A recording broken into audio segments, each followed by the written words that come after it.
મિત્રો, હું છું ભાસ્કર અક્ષિતા. તમે જોઈ રહ્યા છો લોકસામના ન્યૂઝ. તો જોઈએ આજના સમાચાર.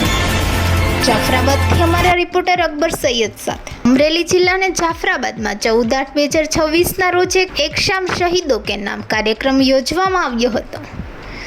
જાફરાબાદ નગરપાલિકા ક્રેડિટમ હોલમાં નગરપાલિકા દ્વારા એક શામ શહીદો કે નામ કાર્યક્રમ દીપ પ્રગટાવી માનનીય ધારાસભ્ય હીરાભાઈ સોલંકી, મામલતદાર નકુમ સાહેબ, નગરપાલિકા પ્રમુખ રવીનાબેન બારૈયા, ચેરમેન કનૈયાલાલ સોલંકી, ઉપપ્રમુખ નીરવ ઠાકર, પૂર્વ પ્રમુખ પગુભાઈ સોલંકી અને કોળી સમાજના પ્રમુખ મનહરભાઈ બારૈયા તેમજ તુર્કી સમાજ પ્રમુખ તેમજ સમસ્ત મુસ્લિમ સમાજના આગેવાનો, પ્રમુખ વેપારી ભાઈઓ, દરેક જ્ઞાતિના આગેવાનો, નગરપાલિકા સદસ્ય, નગરપાલિકા કર્મચારીઓ મોટી સંખ્યામાં હાજર રહ્યા હતા.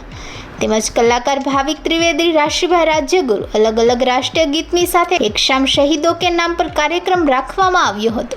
તો ફરી મળીશું એક નવા સમાચાર સાથે. ત્યાં સુધી જોતા રહો લોકસામના ન્યૂઝ.